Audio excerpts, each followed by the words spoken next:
ఉత్తమ్ కుమార్ రెడ్డి ఒక కామెంట్ చేశారు. నేను సీఎం రేస్లో లేను అని చెప్పిండు. నువ్వు సీఎం రేస్లో నేను లేను అని చెప్పారు. అసలు ఈ సీఎం రేస్ గురించి ఎవరు అడిగారు? ఇప్పుడు ఉత్తమ్ కుమార్ రెడ్డి గారు ఎందుకు సడన్గా సీఎం రేస్లో నేను లేను అనేటువంటి మాటను తీసుకొచ్చి తెరపైకి? అంటే సీఎం రేస్లో మీరు ఉన్నట్ట, ఇప్పుడు తొందరలోనే సీఎం మారబోతున్నట్ట? ఇన్ని రోజుల నుంచి సైలెంట్గా ఉన్నటువంటి ఉత్తమ్ కుమార్ రెడ్డి గారు మీనాక్షి నటరాజన్ రాగానే ఎందుకు సైలెంట్ ఉన్నట్టు ఇంకొక కీలక అప్డేట్ కూడా చూపిస్తా మీకు.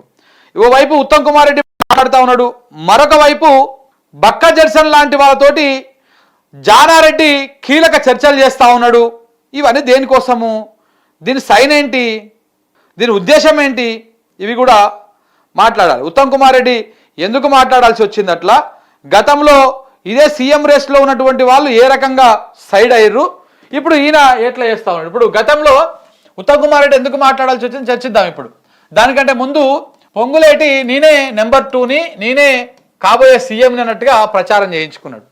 నా దగ్గర 18 మంది ఎమ్మెల్యేలు ఉన్నారు, వీళ్ళని పట్టుకొని నేను ఎటువైనా నేనే సీఎంని, నేనే సీఎం కాబోతా ఉన్నా అని చెప్పేసి ఆయన గతంలో మాట్లాడారు. ఒక్క దెబ్బతోటి పొంగులేటిని మ్యూట్ చేసేసిండు రేవంత్ రెడ్డి. 10 మంది ఎమ్మెల్యేలు పొంగులేటికి వ్యతిరేకంగా తిరుగుబాటు చేస్తారు. ఈ తిరుగుబాటు చేసేటల్లా ఒకరిద్దరు ఎమ్మెల్యేలు ఈ పొంగులేటి మీద తీవ్రమైనటువంటి వ్యాఖ్యలు చేస్తారు. రెవెన్యూ దందాలు చేస్తూ ఉన్నాడు, ఆయన భూ కబ్జాలకు పాల్పడతా ఉన్నాడు, సెటిల్మెంట్లు చేస్తూ ఉన్నాడు అని చెప్పేసి ఆరోపణలు చేస్తారు. ఈ ఆరోపణలు వచ్చిన కా నుంచి పొంగులేటి శ్రీనివాసరెడ్డి సడన్గా మ్యూట్ అయిపోతారు, ఎక్కడ కూడా మాట్లాడేటువంటి అవకాశం లేకుండా అవుతుంది. దానికంటే ముందు ఈడీ వాళ్ళు పోయి పొంగులేటి మీద దాడి చేస్తారు, ఆయన పోయి అదానిని కలిసి వచ్చిన తర్వాత ఈ ఆరోపణలు వస్తాయి. ఇవన్నీ కూడా రేవంత్ రెడ్డి చాలా పక్కడబందీ ప్లాన్ ప్రకారం పొంగులేటి శ్రీనివాసరెడ్డిని నోరు మూయించేసిండు అని చెప్పడానికి ఇది ఒక బెస్ట్ ఎగ్జాంపుల్. ఈ రకంగా ఆయన నోరు మూయించేసేటువంటి కార్యక్రమం చేసిండు. దాని తర్వాత బట్టి కీలకంగా ఉన్నాడు. బట్టి డిప్యూటీ సీఎంగా ఉన్నారు. ఈయన సీఎం స్థానం కోసం చాలా కీలకంగా అడుగులేస్తా ఉన్నాడు. దాంతో ఏం చేసిరు, 20% కమిషను ఈయన మీద ఆరోపణలు రావడం, పోయి ఏకంగా కాంట్రాక్టర్లు ఎవరైతే కాంట్రాక్టర్ ఉన్నారో వాళ్ళు బట్టి ఛాంబర్ దగ్గరికి పోయే ధర్నా చేయడం.